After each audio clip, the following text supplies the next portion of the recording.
pita tobengisi pe ba oyo ba jeune baza na kati ya Londres tobaki non émission za kaka te kaka bakolo balekaka bafiki kaka oyo yebana toluki pe ba jeune oyo baza d'abord l'illégalité de certains Congolais, c'est-à-dire que comme par hasard après toutes ces années et connu que le Congolais a connu illégal na Brazzaville, c'est une histoire de papier. Mboka na yo il faut attester que ndeko oyo bozotinda na Congo azali Congolais. Et avant démarche à refoulement salama ambassade toujours azalaka stupéfiant na mambo salamaki biso toyebi na ba mibeko ya immigration vraiment ndenge ezalaka tango moto baza kolongola ye na mbikambo ya violence en tout cas na ndimite ke bakobenga zairwa oyo bango bazoloba violent c'est parce que bango ba miboma ba mikata pona ba intérêt ya ba français pona ba intérêt ya occidentaux entre bango ba mikata na ba élément ya ba cobra na ba ninja. Congo République démocratique, que ce soit Congo République populaire, il faut bakako respecter et loko ebengi mboka l'état bango wana bao baza bazali pasi ezaka na ba dirigeant de faut basala misala na bango na ndenge elongo bani. On vient on nous montre, pour moi en tout cas, désolé pour le mot que je vais employer, avec tout le respect que je vous dois, si vous allez peut-être suivre ces émissions, vous nous faites un petit théâtre. Là on voit notre excellence qui traverse à Brazzaville. On va lui montrer un building, s'il vous plaît, un building inachevé, là où on voit de la brousse. Je suppose qu'il n'y a pas d'installation sanitaire, il n'y avait pas de fenêtre, pas de porte. Je suppose qu'il y a probablement des rats. Les Arabiens, gouverneur. Investigation ayeba ndenge nini cabinet na yeba tunayenye surtout bazar obala basi 10 batoni na ba voiture 20 bazar ozala na ba costume 150 na ba garde-robe na bango pendant que public ezo souffrir mais il n'a pas tout ce temps là en tout cas pour ngai na condamné acte wana au professeur Bahati Lukwebo a organisé puisque yende mtagi titulaire ya parade wana. Ce n'est pas gentil. Baluka va servir mboka na ndenge sengeli. Merci pour la parole. Olivier. Qui ont créé la guerre mondiale 1, qui ont créé la guerre mondiale 2, qui ont donné le plan Marshall, qui se sont accaparés de l'Europe, qui s'accaparent de l'Afrique. Ce sont ces mêmes gens-là. Donc dans ce sens, parce que nous, il peut arriver que nous nous connaissons personnellement, mais Mboka, l'intérêt du pays va avant la famille, va avant la femme, va avant l'enfant, va avant l'église, va avant Dieu, va avant tout. La seule chose qui peut être plus sacrée que le pays ou égale au pays, ce sont les ancêtres.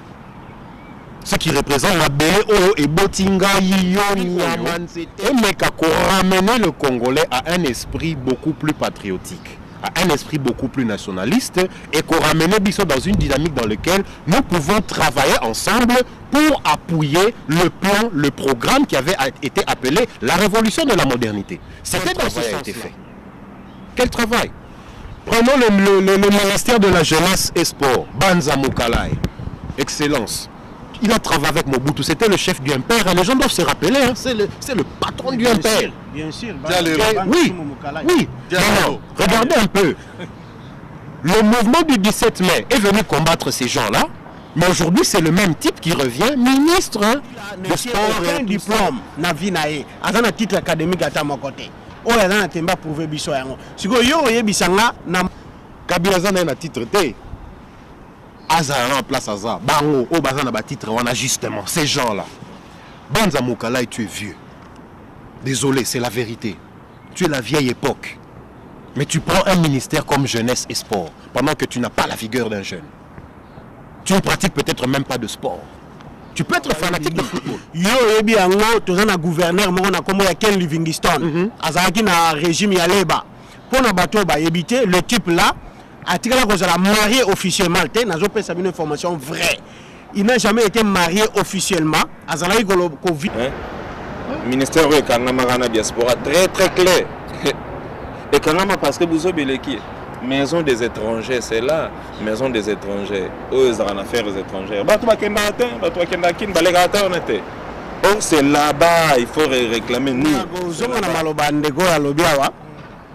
Na niveau ya maison étrangère na kin normalement biso ba diaspora ndenge tokendaka toyaki ba fallait tokota kuna tokoti ba demande na biso ba lettre ke likolo mais tout ça la remonter pourquoi na éviter ceux qui manquent à susceptibilité ou bien manque à connaissance na éviter ça y maboko na bozo banabino boza na boza na simana ye mais yona ye bokomi ko bundisa ye boye bisanga leader nyo surtout ya mokili moto tout bo poni à charger ceux qui bo pesi chance te espace te même mabino est-ce que autant musa malam et puis on a observé que l'Europe bomi hein cette histoire là de Kanambe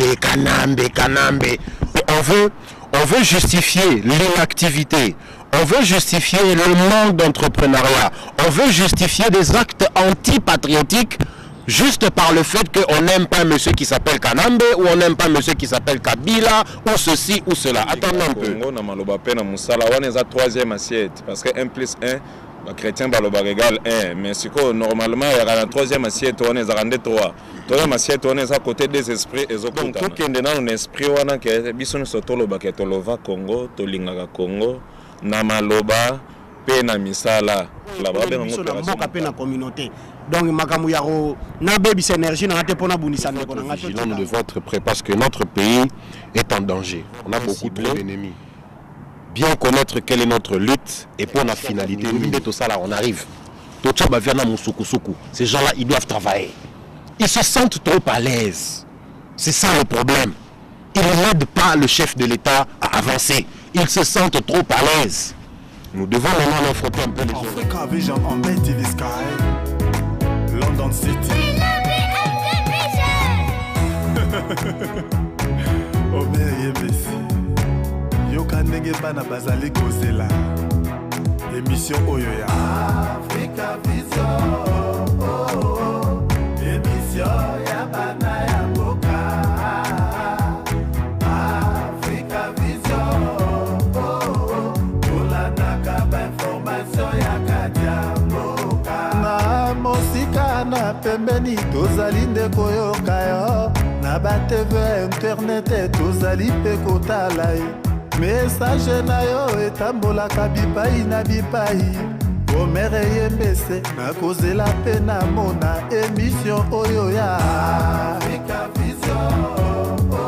Vision émission ya bana ya mboka ya bana Congo. Africa Vision. Africa information ya kadiamoka. Culturelle, politique, éducation, la musique, religion, santé, publicité, bas conseil, pena sport. Makambo nyonso elekaka c'est na Africa Vision. Ozui otiki ezali ya nani ya Nzambe. Africa Vision. Vision émission ya bana ya mboka. Émission de aboyenga o. Africa Vision. Golgotha. Didier Kalo. Téléspectateurs, ballon de mission Africa Vision Beauté Bisika Bofandi. Na basi la fois passée Bolanda qui émission sur le refoulement. Ndenge ba bengani bandeko na biso na Brazzaville. Eza soni be passe. Mais pour réaliser qui émission na ndeko Lumumba na Pita. Malheureusement pour na lelo to bengisa ki be fallait Lumumba plaza la pana azana na biso mais azaki empêché. Asengi bolimbisi. Mais tozali na Pita. To bengisi pe ba oyo ba jeune bazana kati ya Londres. To bagino émission zaka kateka ba kolo baleka. Ba figi kaka oyo yebana. To luki pe ba jeune oyo baza ko intégrer na kati ya Londres. Tozali na papi dia bwana pe tozali na Olivier Ngwende. Na yango tozo continuer toujours émission na biso sur le refoulement. Papi Beganan koyebisa biso sala nini nakati ya boko. Ngai navandi en Angleterre, na sali déjà au moins 12 ans. Na UK na sali 12 ans, navanda 3 ans à Glasgow, en Scotland et le reste des années naza na Londres. Bon, musala ka ndenge tolobaka toujours, to travaillera pour na mboka na biso Congo. To travaillera na bisika ebele na mboka mpona mboka na biso Congo, na baprovince, na capitale, na bavillage. Mosala na biso makasi eza vraiment culture et développement. Toza pe na Olivier Beganan koyebisa biso eza pour la première fois na Ouais, c'est la première fois. Hein, merci pour l'invitation. On a peine à résider à Londres. Ça fait un bon nombre d'années hein, quand même que Nazawa. Mais maintenant, depuis un moment, Naza est très souvent en connexion avec mon pays. Parce que comme le frère a dit, nous y travaillons et nous y travaillons très sérieusement. Donc, je suis à la fois jeune entrepreneur, consultant et patriote nationaliste. Tout ça, Pita, le résistant. Naza n'a pas invité Nangana Ngoye.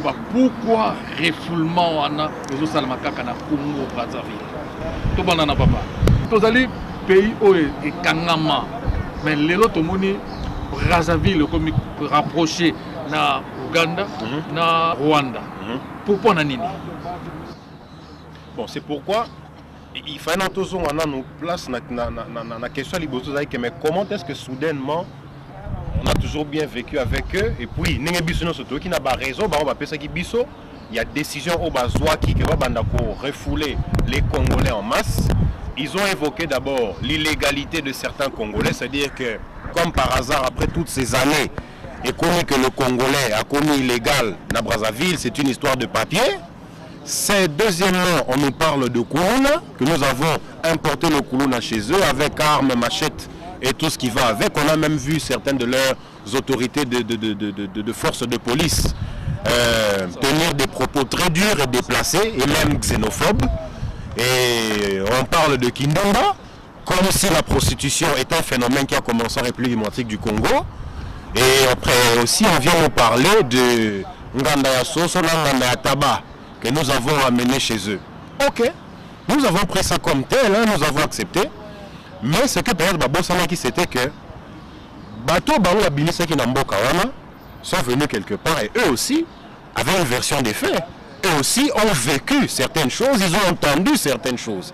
Et aussi à part ça, il faut savoir que la République démocratique du Congo, ainsi que les Congolais au Congo et partout ailleurs, ont aussi des mécanismes par lesquels ils peuvent connaître certains dessous de cartes. C'est comme maintenant Torozonga a volé avec Otuna. Comment ça se fait que cette histoire se fait au même moment que nous avons un rapprochement un peu suspect? Bon, il n'y a pas de problème, hein, bonne relation entre les pays, mais je crois que ce rapprochement est très suspect entre le Congo-Brazzaville. Kagame, nous avons même vu des polos, il y avait des effigies de Kagame avec Sassou, et avec l'autre, M. Museveni. Curieusement, les trois ont des problèmes de succession. Un, on ne sait pas, il veut que certains membres de sa famille restent au pouvoir. D'autres veulent que ce soit des gens de sa clique qui restent au pouvoir ou encore eux-mêmes. Et d'autres encore, ils ne savent même pas quoi faire. Mais leur véritable problème, c'est la réplique des Occidentaux, puisque tous ces gens-là ont comme maître les Occidentaux. La question que nous nous posons, c'est est-ce que ces événements-là sont liés ou ce sont des simples coïncidences? Non, ça c'est un événement illégal. Journée moto vendaki subitement, le téléphone est comme on est là. Trois bateaux comme une beach, bateau bazonga, donc il y a vraiment frappe, moi surprise, hein. Bon, bateau bazonga, bateau bagé na disposition au tala mamuna bango bakendaki wana, to quand ça aussi la lobby nango bateau mususoye, lobby nango comme que chaque jour ce qui se passe c'est ça la journée mon quoi, il faut pas que sur la beach kuna bateau bakoya. Namboka so bozo song sabato to mona awa. Avant de refouler mon tour, il faut oser la tenir lui. Mboka na yo, il faut attester qu'il y a des dans le Congo, azali congolais. Et avant démarche à refoulement Salama, ambassade toujours azalaga au courant. Malheureusement Salama qui bongote, na mbongo wa pour tout le monde bandeko bazozonga. On a bango nyonso ba hôtel qui ça te batumso ba hôtel Équateur à l'égamba la mongo. Congo, à côté de la peine, la province où tu se retrouve dans Brazzaville, Maza Congolais, biso RDC, nous sommes à côté de Nzela, à Congo, nous sommes à Nzela, à Kabinda, Batunio, se retrouve avec Bazari Kuna, Bazong Sagi Bango Sali, Bazola, l'État s'organise qui, qu'on a les Sabatouana, Nabisika, mais il arrive à moi catastrophe. Si Babis, comment ils rejoignent à Congo, Bazong Sanaba Congo, il y a Bandundu. Bandundu ya bisika bazo rejoindre mboka na bango to bisika ba otaki eloka keza malamu te eza no bondeko eza bondeko parce que bato ebele ba yebi Congo batambolaka ye mosusu mingi te na Congo. Soki oza na mboka oyo babengaka luozi kote nkokwa luozi histoire wana ebetama okobeta makolo so oleka mwa mai moko moke kote basala clip video ya mai ya lufulakari millionnaire abwaki mbongo na katikati ya ebale soki olekango okobeta makolo ti ose retrouve na mboka kolela minduli yango histoire ya kala bandolo bakekolela bimaka na bavo ebele bandeko ne bautaka kuna bayaka toza na biso bamboka moko na esprit moko boye ya bomoto na biso bato ne tozaka ba noir boye toza ba africain eza malamu te parce que bondeko wana fo ezala ba événement elekaki na Brazzaville ezaki vraiment choquant et puis tozaki stupéfiant na makambo esalamaki biso toyebi na bamibeko yango immigration vraiment ndenge ezalaka ntango moto baza kolongola ye na mboka moko songolo mpo bazongisa ye esika awuti eloko ya liboso ekosalama eza ke direction immigration wana ekocontacte ambassade na ye sur place baluka bakota vraiment en communication bayeba soki bakosalela ye tenant lie baidentifie epuis bayeba mikanda nini oyo bakobongisa mpo bazongisa ye mais oyo tomoni esalamaka mbala moko brusquement bakanga bato na bandako na bango bakanga bato na banzela bana bazalaki disperse baviola basi baboma bamibali donc babwaki bango kaka ndenge wana lokola bambinjo na kati ya kitunga eza vraiment gentil te kikuluna ezali originaire ya Congo RDC d'abord culturellement ezali nature na bango te en tout cas ezosala pasi nayebi te soki eloko nini ye aza komeka koloba un officier supérieur oyo azo représenter vraiment mboka mobimba akende koloba ke non kikuluna eza ndenge na bango te puis violence eza ndenge na bango te et puis alobi lisusu ke bakuluna wana bautaki Kinshasa bakatisaki na baarme bamachete babiloko nyonso mpona kocontinue désordre na Congo nayebi te ntango nano parce que olobi bautaki na baarme na Kinshasa bakatisaki na Brazzaville est-ce que bato ya beach na service immigration bazako tika bango baleka na bambeli eza na mboka ayo babi mboka eza eta mpona kobima na munduki noto na mbeli noto na nini arme blanche ezalaka mbeli ya moke donc eza vraiment pratiquement impossible mpona inquiétude na nga kutu ndenge nini bango bakozongisela biso bato sans identité eya kuteke bato babimaki nga problème na nga eza ke comment vous pouvez refouler des gens sans identité tout solo là na bango ba identité na bino eza pe bazo kata ba identité na biso mais eza dangereux toye bagenani aza nani na nde nini c'est ça le gros problème et aussi de ce côté-là je suis désolé nos autorités vraiment balakisi moins négligents on a été peut-être sur les Kidiba ou c'était peut-être qu'ils étaient pris sous l'effet de l'émotion ou parce que ben chez nous voilà non on ne gère pas un pays avec émotion. On ne gère pas un pays avec pitié, on ne gère pas un pays avec beaucoup trop de compassion. Non, on gère un pays avec du pragmatisme et surtout, quand quelque chose est concerné, la sûreté ou peut toucher à la sûreté d'État, on ne blague pas avec. Ces gens-là devaient être mis comme dans un hangar, stoppés quelque part, identifiés, même si on nous les a renvoyés comme ça, pas de problème. Il faut dire que ce sont nos frères, pas de problème, même s'ils ne le sont pas, même s'ils viennent d'autres pays africains ou qui soient, ce n'est pas un problème. Mais ces personnes-là ne devaient pas entrer dans le pays et se disperser comme ça. Non. Nous avons eu une attaque à la résidence du chef de l'État. D'où étaient venues ces personnes-là? De l'autre côté du fleuve. Nous avons eu des attaques venant de l'Équateur, venant clairement du Congo-Brazzaville. D'où étaient venus ces gens-là? De là. Nous avons eu, après leur bataille en 2006, ceux qui s'étaient dispersés, qui avaient fui. Où ils étaient partis? À Brazzaville. Nous pouvons encore citer, la liste est longue. Moulene, toutes ces... Où est-ce qu'ils allaient? Brazzaville. Alors, est-ce que ces personnes-là n'ont pas eu l'occasion de revenir de l'autre côté du Congo-Kinshasa? Point d'interrogation. On nous parle de Kuluna. Le Kuluna n'est pas un phénomène qui est venu de chez nous. Le Kuluna, c'est un phénomène qui est venu d'Angola. Déjà, le mot lui-même Kuluna, ce n'est pas un mot lingala, c'est le mot portugais colon. Kuluna, qui se faisait en Angola avec des armes à feu, a été importé au Congo-Kinshasa par les anciens Angolais qui étaient de chez Savimbi et tous ces gens-là. Ils sont venus s'installer à Yolo. Yolo, avec les jeunes de là, ils avaient fait les contre-maîtres. En passant rapidement, comment cette histoire est venue? Des contre-maîtres, c'est-à-dire Banamikié et les jeunes qui utilisaient les armes blanches pour babunisa les maîtres, au Kanga, Bilo Renos na quartier, concert et tout ça. De ce conflit-là, la criminalité au Kotanakati. Et c'est comme ça que Kuluna est né. Ouais, mais encore. Est-ce que Kuluna c'est pire que les ninjas et les cobras s'ils veulent nous parler de culture de violence? pour ceux qui ont assisté, comment est-ce que nos frères à Brazzaville se sont entretués, entre-déchirés. Même pas pour Nalikambo et Zabangomoko, mais pour Elf et Total, pour la franc-maçonnerie, pour l'ascension des loges. Et c'est nous qu'ils vont qualifier de barbares et dire que nous avons importé la violence chez eux.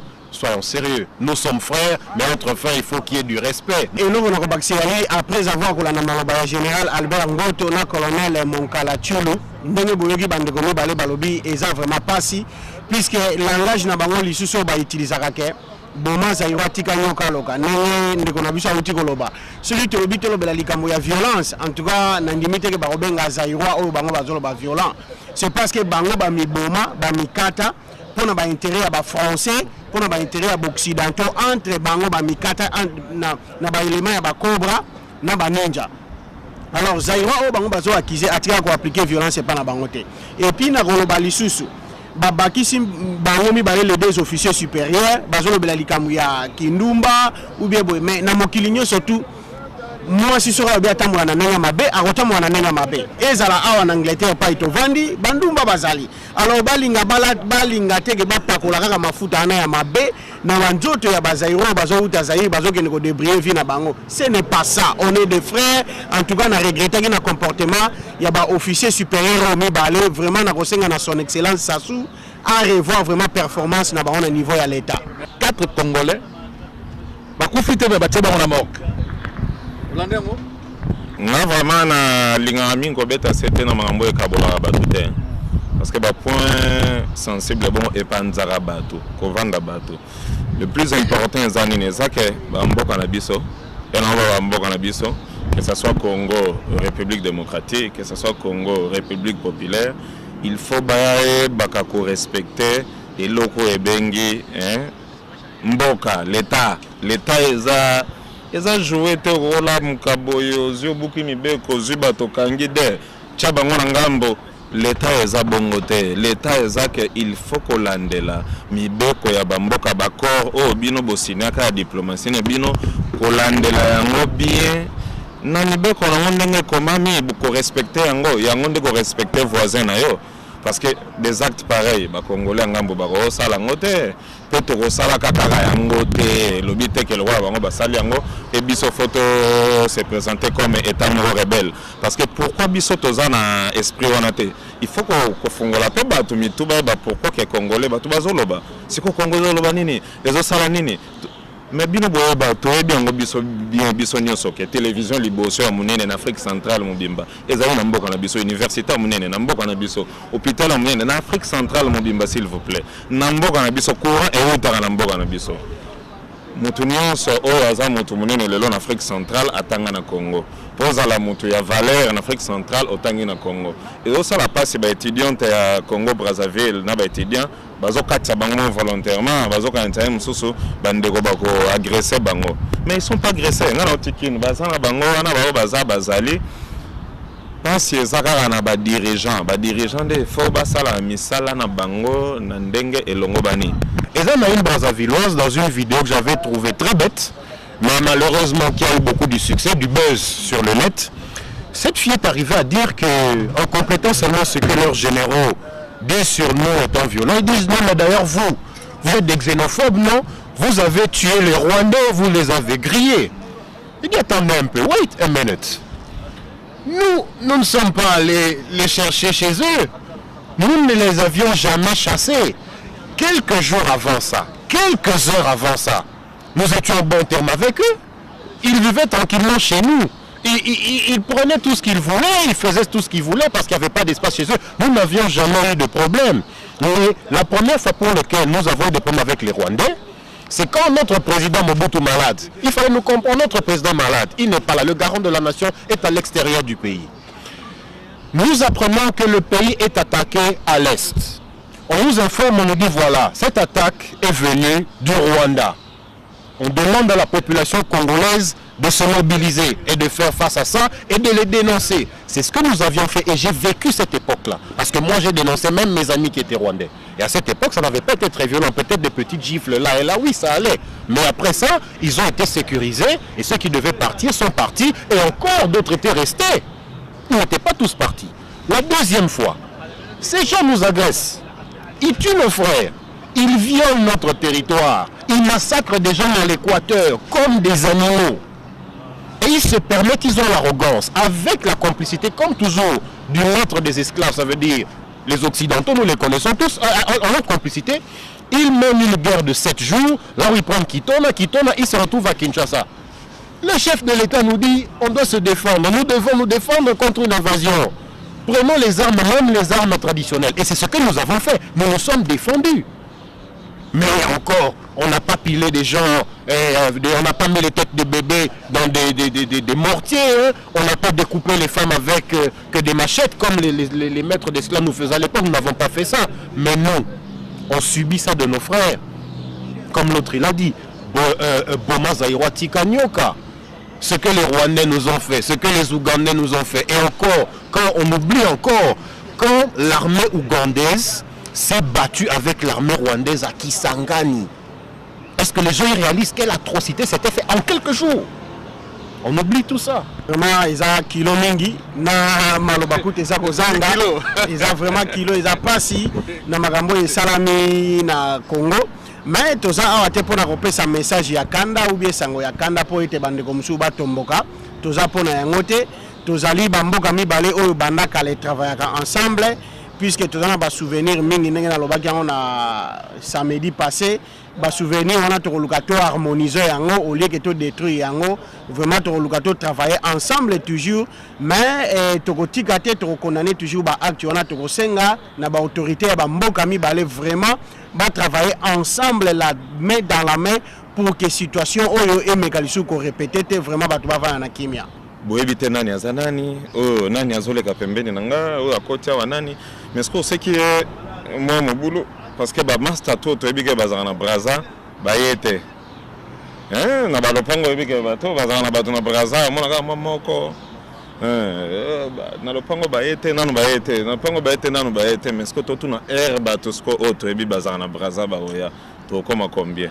Yango ce que les autres à la moins flou bato d'autres gens ils sont venus, on les connaît pas. Lingala les langues moi le bamaka Afrique mobimba nazo répéter parce que bato monso okutana ivoirien zo ba lingala ka congolais ka congolais lingala les langues o le bamaka Afrique mobimba et les losoko kena Kigali population eleki congolais ezate. Pardon la gouverneur ya Brazzaville était binonini. La monia comme un acte de moquerie et excellence gouverneur a biso appuyé ça qu'elle n'avait rien à voir na masolo wana. Alors, pardon, est-ce quoi Sengi? A Sengi, pardon, Anna, en tant que qui? Parce que ceux qui déjà y est, Oazamo Konzi, Nakatia Brazzaville, à l'obi qui y est, à Ebili Solo, Anati. Ça veut encore dire que nos frères aussi du Congo-Brazzaville, au niveau de la population, Baebi Peli Solo, Anati. Donc, ils n'ont aucun pardon à demander. Mais ça, c'est comme si c'est qui se sent morveux, se mouche. Alors, il y a un problème. Et pourquoi je dis encore aussi que ce n'est pas sincère? La parole doit être suivi parfois par l'acte. Il y a des gens, on lobby, non c'est bien, mais voyons un peu qu'est-ce qui va s'en suivre. On vient, on nous montre, pour moi en tout cas, désolé pour le mot que je vais employer, avec tout le respect que je vous dois, si vous allez peut-être suivre ces émissions, vous nous faites un petit théâtre, là on voit notre excellence qui traverse à Brazzaville, on va lui montrer un building, s'il vous plaît, un building inachevé, là où on voit de la brousse. Je suppose qu'il n'y a pas d'installation sanitaire, il n'y avait pas de fenêtre, pas de porte. Je suppose qu'il y a probablement des rats, des cancres là qu'on appelle ici cockroaches. Et vous nous dites que le Congolais de Kinshasa va devenir, après toutes ces années que nous avons toujours vécu ensemble, on nous dit même que les gens il devient là-bas réfugié. Et réfugié où? Dans un building aussi délabré. Et ce qui me choque, c'est que comment est-ce que notre excellence Nabiso a accepté que Memae Nakatia Bouzo Banenge wana? Comment? Comment? C'était qui l'excellence André Kimbuta, celui de la ville de Kinshasa. Le nôtre. Golondele à Bango, Kimbuta Abiso. Comment est-ce qu'on peut t'emmener dans une cabale pareille? Ça n'a pas de sens. Et Teina que dans un sens, il y a certaines de nos autorités au bazo kanisa encore que les affaires d'État ou ce qui peut toucher ou concerner la sécurité d'État peut être de la blague ou peut continuer à se régler amicalement ou en fraternité. On est même dans la fraternité, hein? Même entre frères et sœurs, on se déchire un peu les habits et peut-être que papa et maman ils viendront pour mettre un terme à ça. Mais encore, pour bazali, pour ce bazate, vous voyez, quand même. Ils profitent aussi de chez nous. Nous leur avons aussi été très favorables. Nous pouvons aussi les déstabiliser. Pourquoi parfois nos autorités ne prennent pas radicalement le camp de défendre nos frères et nos sœurs? Why? Why does it not happen? Yangotena commentaire na kosenga tolanda commentaire ya maire ya Brazzaville na komo ya Ignolondele comme ça na sala commentaire nanga. Kambo bandi ngai maire de Brazzaville na yebakité. Na lobaki tout à l'heure que toza kuna na Congo Brazzaville na Congo Kinshasa na cadre oyo bato basalaka babengi yango commission mixte ya bamboka mibale. Mais na kati ya commission mixte yango ngai maire de Brazzaville na gouverneur ya ville ya Kinshasa to na kati te Salimbeba na kolatela na bango pona lo bana komo na bango na komo na bango na sengi bolimbisi na bandeko ya biso ya Kinshasa oyo bamoni dignité na bango fierté na bango touché. En tout cas, merci Bolandi commentaire wana.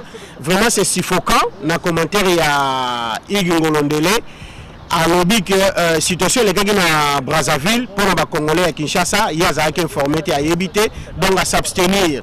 Alors il ne pouvait pas s'abstenir puisque Azali une de grandes personnalités à Mokawana. Il y a lobby que la commission na commission ya mix commission mix elingi kolobake ba misala ya minene o esalamaka entre Congo Kinshasa na Congo Brazzaville donc il y a autre éviter ya c'est amai yena André Kimbuta bazana quantité c'est dégueulasse. Or le gouverneur c'est la personne qui a le pouvoir exécutif civil ou militaire et puis qui répond à une autorité supérieure. Souvent dans le chef de l'État avec auquel le pouvoir qui agit. Donc il gouverne au nom du pouvoir central. Alors ezo sala mawa na ndenge ya zolo bake ayebi makamwate azo kima yango azo longola yango likambi surtout ya rolinga sala il faut commandant suprême pesa yenzela il faut ba solola na ye pour ba travailler la main dans la main jour et nuit moina butu partout. Alors comment il y a ko bake makambo eleki ya yebi yango te à s'abstenir aza innocent. Ce n'est pas gentil et puis na ko baki sa cœur. Pardon ya sengi toyoki yango tondili yango mais il faut pas garantir biso que dans les jours à venir tautologie, il y a des souffrances oyo et ça la lisusu te batu bavana na kimia puisque nous sommes des États et nous partageons les deux capitales du monde le plus proche. To lingi biloko yote. Papi. La monolimbi hein. Te kolemba te menga na mona wa ntandoto na mona wa pesa na sans mais en sens te parce que bon na eka boy mamba ya pays hein. Bon na sengi pardon. En plus, et là, ma casse, il y a le respect, et ça, le respect, ça te botte aussi. Ce qui moi, les cambas, ma belle salami, ton a salué au logo ma belle, na quoi c'est logo na yo, na simbe logo no, yo oyeba kite, et là, les boss font à reconnaître, ndé ba mindele balobaka une faute, ceux qui ont des miens à avouer à moitié pardonné, bah bien à moitié, à tato disque, est à moitié pardonné. Mais ce que je dis, oso vivre dans mon kili, oso attendre un niveau à reconnaître ta faute, oyo salité golobake. Les Arabiens, tes oiseaux sont battus, le roi Abana Mikio, Kanisa Bazoba, Kengana Yebian Gote qui gouverneur.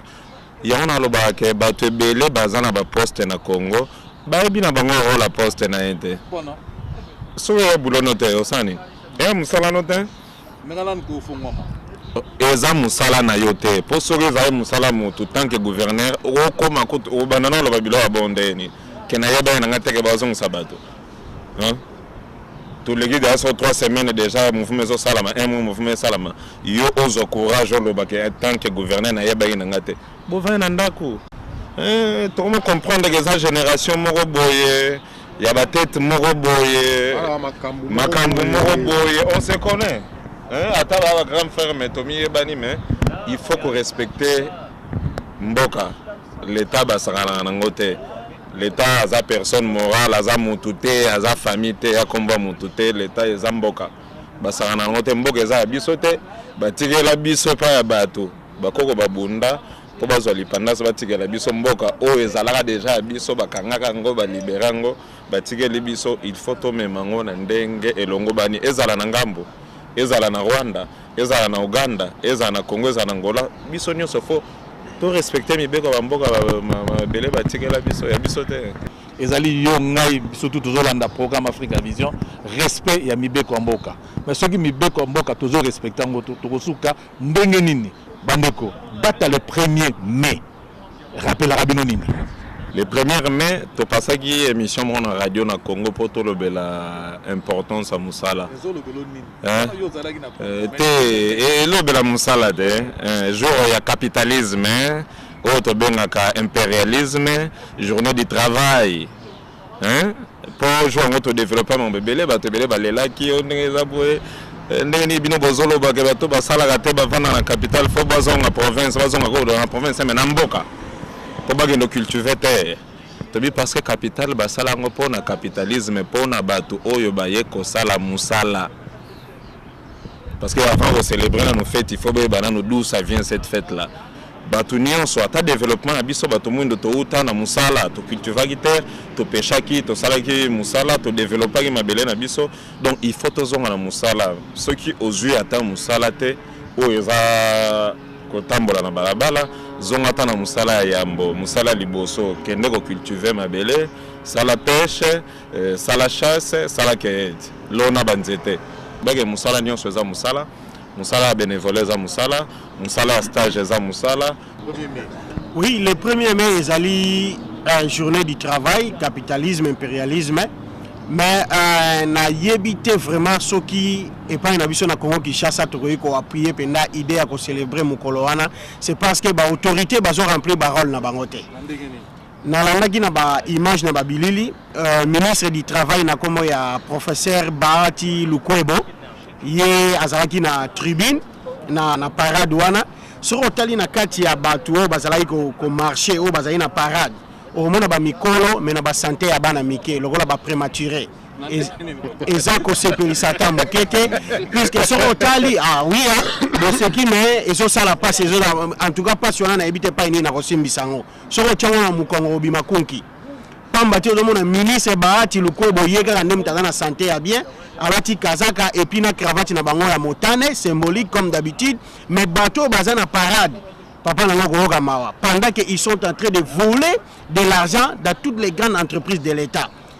Azalaki mutu il fallait qui encore tanakati ya boîte asala ba investigation ayeba ndenge nini cabinet na yeba tunayenye surtout bazaro bala basi 10 batoni na ba voiture 20 bazaro zala na ba costume 150 na ba garde-robe na bango pendant que public ezo souffrir mais il n'a pas tout ce temps là en tout cas pour ngai na condamné acte wana au professeur Bahati Lukwebo a organisé puisque yende mtagi titulaire ya parade wana ce n'est pas gentil baluka ba servir mboka na ndenge sengeli. Merci pour la parole. Olivier ouais namoni obandi kokoma bandaka là. Oui, non, ça veut dire que en même temps, faire voir que oui, effectivement, ils sont en train de toucher des points besoins très importants. Pour moi, je commencerai comme le frère il a introduit. Parce que les deux, ils ont dit quelque chose, mais je sais que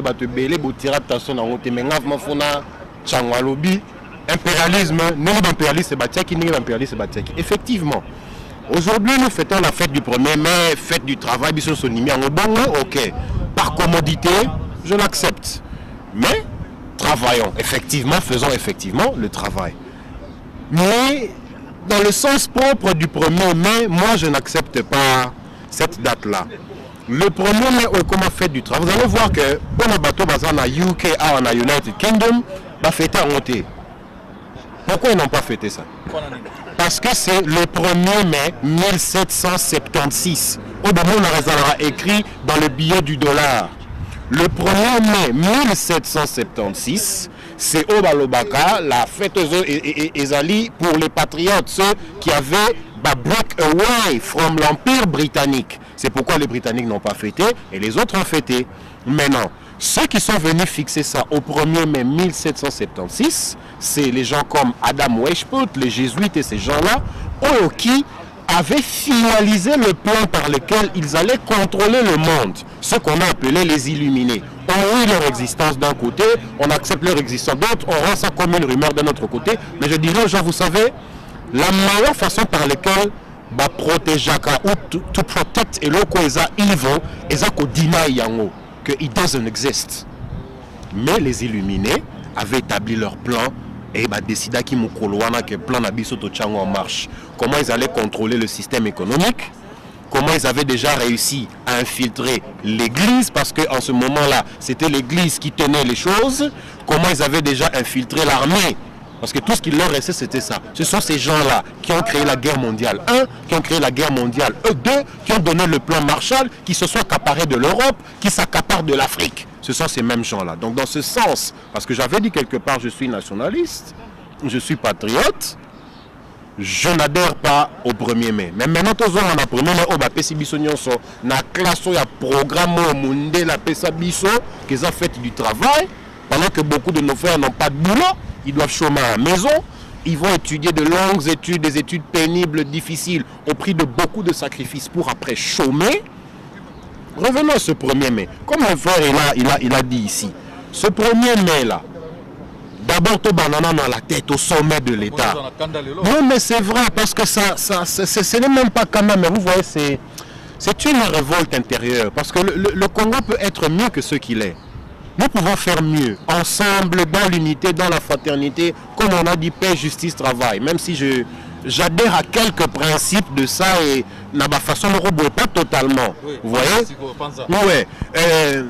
Si c'était dans ce cadre-là, oui, nous accepterons ça, mais pas tel que les choses sont en train de se passer. C'est inacceptable. Ouais, c'est vraiment inacceptable. Regardez, donne l'exemple que vous voyez l'autorité à Télémiwana, son excellence, mes respects, l'autorité à Télémiwana. Mais des personnes qui travaillent pour toi sentent la misère. Est-ce que ça ne fait pas mal au cœur? Est-ce que ça ne dérange pas l'esprit? Est-ce que ça n'interpelle pas? Est-ce que ça ne te dit pas que mon commençon peut fâché est-ce que ça n'interpelle pas? Est-ce que les exemples où il est qui dans le monde année, comment les choses se passent, est-ce que ça n'interpelle pas? Nous avons vu à l'époque des empires romains, des empires grecs, empires perses. Personne ne pensait que ces empires auraient tombé, ça allait tomber. Président de la République. Président de la... Honnêtement, personnellement, dans la minute, on a touché côté président de la République. Pour arrosala un cas délicat. Pour aller au Luka, émission à la moulaï, pour mobimbo, pour si on a décortiqué, c'est le président de la République. Ok. Mais pour ça, vous avez un temps. Ok, tu banaïe. La prochaine émission de Rosa. Ah, mais c'est vrai. C'est vrai. Pour téléspectateurs, on a basé next week, Rolanda Olivier, en direct. Ouais, non, c'est vrai. Ce ne sont pas des accusations que nous portons. Ce ne sont pas nous cherchant à porter préjudice à personne. Mais là, nous analysons par rapport au pays et nous devons faire des analyses froides. Je suis désolé. Dans ça, il n'y a pas d'affinité de ceci, de ça. Non, parce qu'il y a des personnes, il peut arriver que nous nous connaissons personnellement. Mais l'intérêt du pays va avant la famille, va avant la femme, va avant l'enfant, va avant l'église, va avant Dieu, va avant tout. La seule chose qui peut être plus sacrée que le pays ou égale au pays, ce sont les ancêtres. Ce qui représente la BO et Botinga, Yiyo, Niaman, c'était tout ce que nous voulons. Donc il n'y a rien qui est au-dessus du pays. Ça dit que par rapport au pays, je n'ai peur de personne. Et j'assume les conséquences. Regardez un peu, nous avons un ministère qu'on a appelé la nouvelle citoyenneté. S'il vous plaît, cette nouvelle citoyenneté-là, elle était faite pour quelle raison? Elle était faite pour quelle raison? Le chef de l'État, le Raïs, puisque... vous avez tout lui donné. Ah, sous l'initiative du chef de l'État. Ok, d'accord, merci. Sous l'initiative du chef de l'État, vous savez qui bat tout, ministère, c'est quoi? Nouvelle citoyenneté ou quoi? Et... information, le poste occupé par M. Lambert Mende. La nouvelle citoyenneté, je crois qu'elle a été faite dans l'esprit Oyo et mais qu'à ramener le Congolais à un esprit beaucoup plus patriotique, à un esprit beaucoup plus nationaliste et qu'on ramène Bissot dans une dynamique dans laquelle nous pouvons travailler ensemble pour appuyer le plan, le programme qui avait été appelé la révolution de la modernité. C'était dans ce sens-là. Mais en réalité, est-ce que Moussa les autres peut-être qu'il fait bien son travail de porte-parole du gouvernement. Chapeau, parce qu'il est vraiment à la page. Ça, nous ne lui concédons. Mais maintenant, prenons l'autre aspect, parce que c'est un aspect capital. Quel travail a été fait? Quel travail? Prenons le ministère de la Jeunesse et Sport, Banza Moukalai. Excellence. Il a travaillé avec Mobutu, c'était le chef du MPR, et les gens doivent se rappeler, hein, c'est le patron du MPR. Bien sûr. Oui, oui. Non, regardez un peu. Le mouvement du 17 mai est venu combattre ces gens-là, mais aujourd'hui c'est le même type qui revient, ministre de sport et tout ça et tout ça. Et à quel âge, s'il vous plaît? Et ce qui est plus grave, applaudir la personne qui n'a aucune susceptibilité devant lui. Donc les jeunes, comment s'appelle encore les Kabila? Pendant qu'il y a un diplôme et belé, Kabila ne tient aucun diplôme na vie nae. À un titre académique à mon côté. Oh, il y a un temba prouvé biso yango. Si vous avez bisanga na mboka lokola le Grand Congo, tous un titre académique ya ndenge na ndenge ba éminent, ba professeur, ba docteur, ba monseigneur na éviter ça dans zoko ça. Non mais c'est ça. Mais bazo ça la nini. Le pays est KO catégoriquement KO par terre. Tu éviter ceux qui te revoir ba titre académique na bango ou bien tu continuer comme dit Mayango. Je ne saurais pas vous le dire. C'est bizarre. Avant faire des moi je crois que nous devons revoir ba titre wana. Kabila zana na titre T. Azara en place Azar. Bango, au bazana ba titre on a justement ces gens-là. Banza Moukalai, tu es vieux. Désolé, c'est la vérité. Tu es la vieille époque. Mais tu prends un ministère comme jeunesse et sport pendant que tu n'as pas la vigueur d'un jeune. Tu ne pratiques peut-être même pas de sport. Tu peux être fanatique de football par plaisir.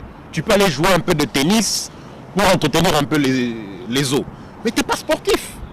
Et encore, regardez comment la jeunesse chez nous est abandonnée, désœuvrée, délabrée, laissée à elle-même, maintenant aucun repère, aucun leadership. Qui guide la jeunesse? Personne. Qui? Personne. Quelle structure? Et pourtant, ma structure est tonnée. Et encore, ces structures sont budgétisées. C'est-à-dire que dans le budget de l'État, il y a de l'argent qui est alloué pour que Elogoboué et Salema.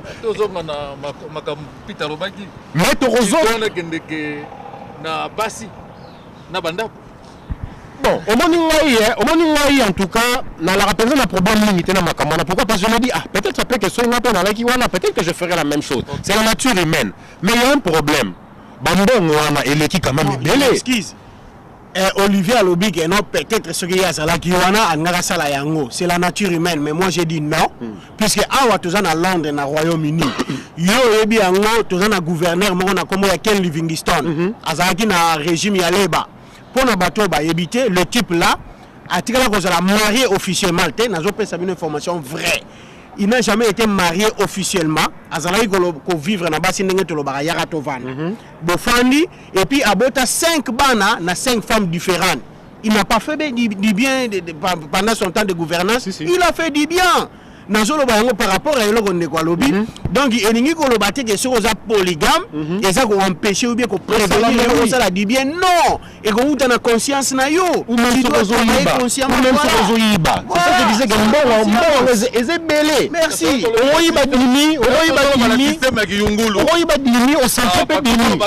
Na sansa musala nako soulever que omoni mamnya so ndeko balobi. Na benga ngoeza bokomina bakanda ya mboka. Bakanda mboka soke bandia bakande koma mais nasuka faut trouver solution parce que nga na biso c'est culture et développement na cadre culture biso to vivarande ni biso bato mundo. S'il y a un problème dans le pays, on va se mettre sous l'arbre de palabres pour revendre la scène c'était depuis les ancêtres ils se mettaient dessus pour vendre la scène c'était beaucoup fungola oh mundela bengaka dissertation après bufungoli sujet problème beaucoup débattre problème on a jusqu'à point que beaucoup trouver la solution Donc herbe bozo telemana c'est arbre ya par l'arbre wana problème wana déjà bozo lango solution. Et herbe bozo lango solution na libanda bozo kendende na position oyo. Na libanda bozo kende na position oyo ezake likambo wana ekozonga lisusu te. Décision ekangamaki na se ya nzete yango nde kozala exécuter libanda. Sengaki koloba to loba ki batalaki pe moi situation mais problème ezate que il faut mutu aloba po batala la situation la conscience wana tozongi suna musala. Herbe pesa au poste pour une raison quelconque pour occuper poste moko quelconque. Donc au sala musala moko boy. Ngana zo beta mingi na musala. Yango moni après les années et les années à kokende Congo ya ko vivre na Congo ya ko sala musala to sala na Congo to yo ko comprendre que biso ba congolais to komanga na niveau ko vanda sous l'arbre de palabres te poto lingana ngate hein. Quand il y a un problème, il faut bien aller loba na chao musapi, ya loba chao musapi ke ya zafo, ya zo salama be yendem to salama be au lieu to zwa to kota na sa arbre de palabres to vanda to ba ya mointe hein, mointe so ya ngape na zo ke mointe mais to sa ndeni. Et loro to zanga ngwana ko vanda sous l'arbre de palabres ko déchiffrer loro nini poso to zonga na position na ko vanda hein. Toyeba nani tokochana point nini nani azala nani na poto tozoloba bo ba bazakuna ka ba diaspora mpe mobimba le diaspora ezake loko soki ozana eloko te akopesa okopesa eloko mongo te ba pesa ka eloko oeza donc lokola biso a to kokosala eloko mongo ya makasi te tout le monde peut partir ndeka Olivier to ba tout msunga pe tu peux le faire parce que vous êtes pas structuré de base. Surtout qui est structuré de base, le ministère est c'est nous qui devons voter, même les gens qui doivent être là. Le ministère est Kangamara diaspora très très clair. Et Kangama parce que vous avez qui maison des étrangers, c'est là, maison des étrangers. Eux ils ont affaires aux étrangers. Or c'est là-bas, il faut réclamer nous, c'est là-bas.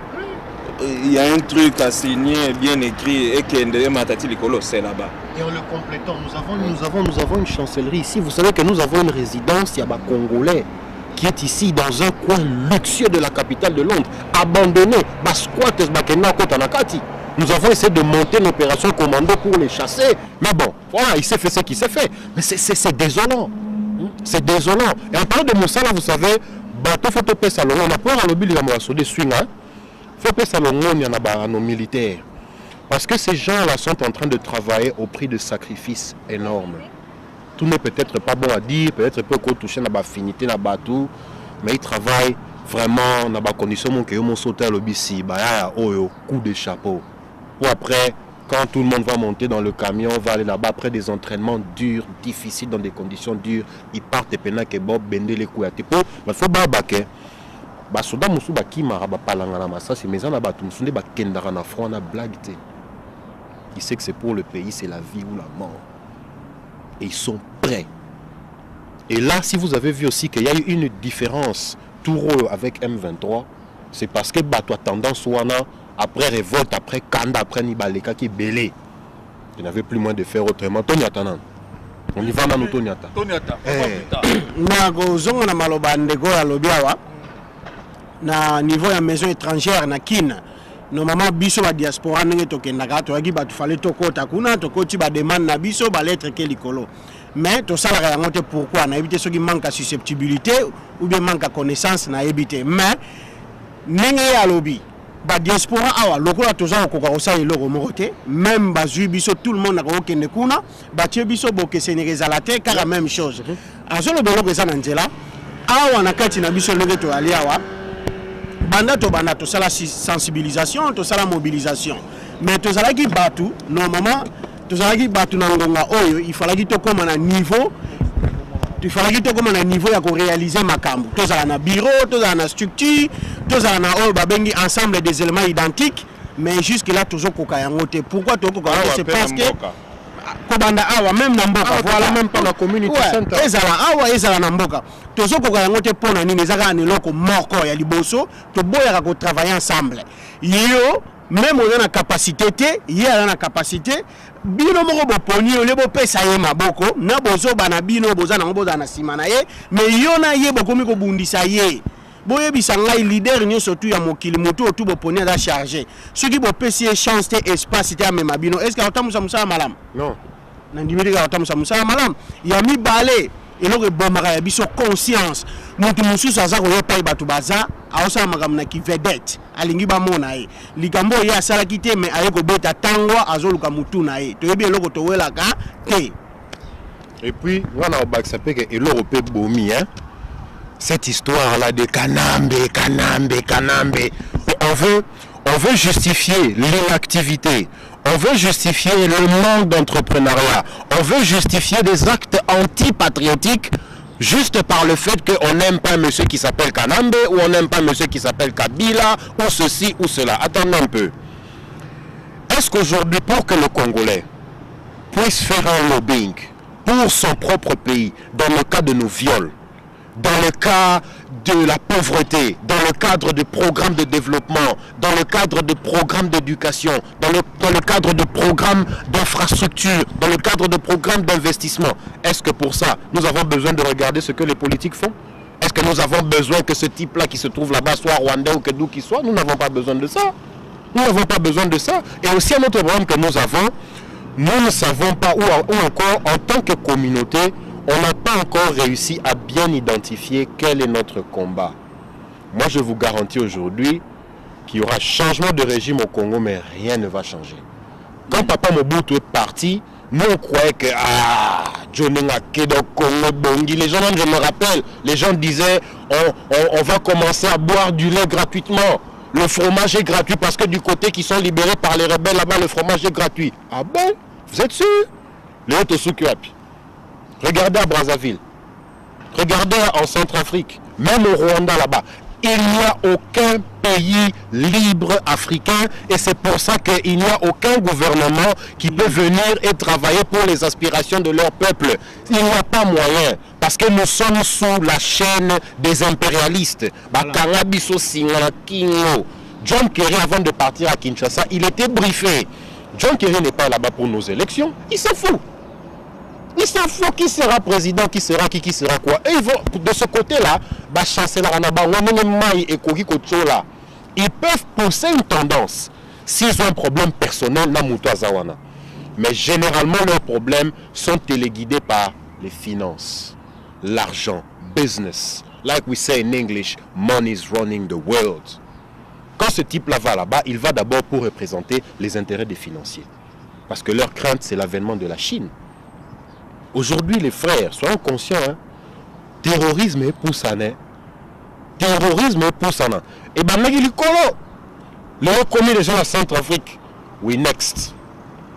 Et bête au Nigeria et bête bientôt au Cameroun. Des phénomènes que nous n'avions jamais vus avant vont commencer à naître chez nous. Soyons prêts. Nous devons être prêts à défendre la nation, à défendre la patrie. Ça, je vous le dis, les frères. Tout comme presque na soupe émission, tu as na ba émission, balandi programme na biso pe na osenga na ba invité na ngai dans le bamona bango ya suka ba na suka. Congolais, surtout comme atina niveau yo, ndenge ndeko lobaki tout à l'heure que muninga zo accepter muninga azala na lolenge na esika o ebonge azala te, il faut combattre parce que bolingo ezalité. Tobike mutu nyonso lelo poto mona vraiment kolinga Congo, il faut mutu nyonso olobaka oyebisa baninga no balobaka pe bayebisa baninga ke balingaka Congo. Tolova Congo pona raison nini? Tolova ngona maloba pe na musala. Na musala nini? So musala zo salama bien. Na sir ba plein ton nyonso to lelo e ozalate.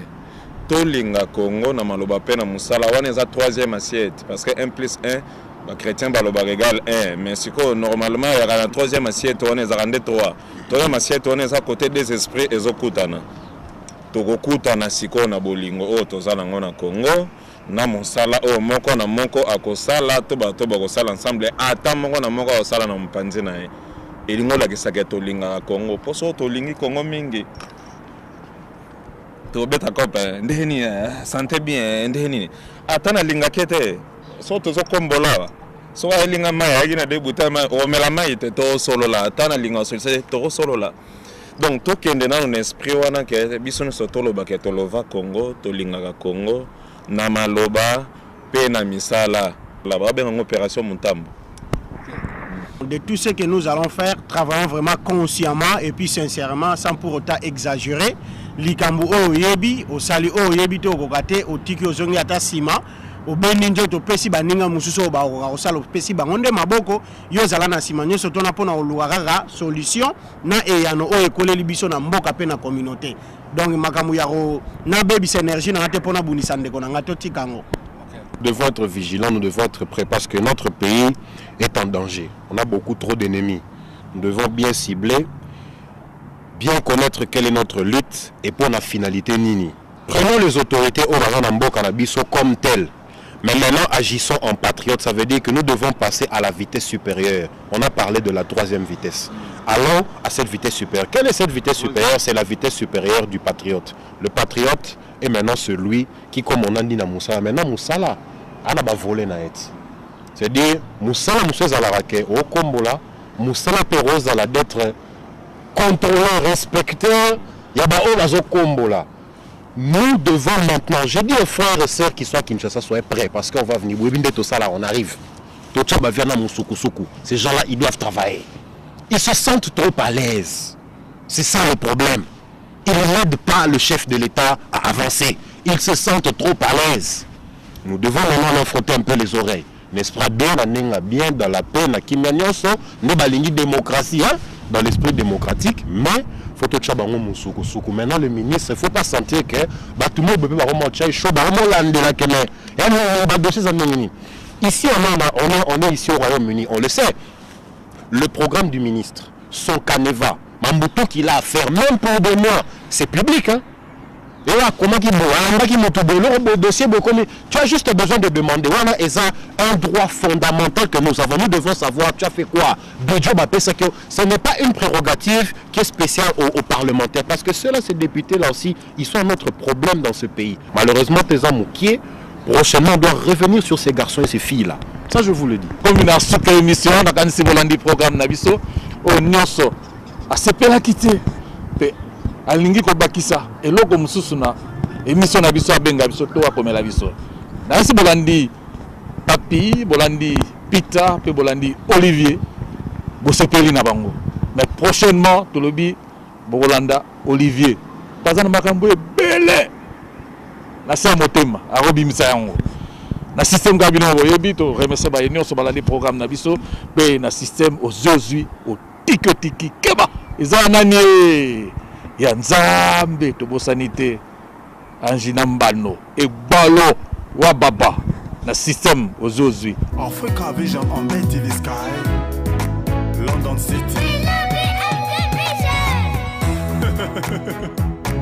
Omeye Messi Yoka ndenge bana bazali kozela émission oyo ya Africa Vision émission ya bana ya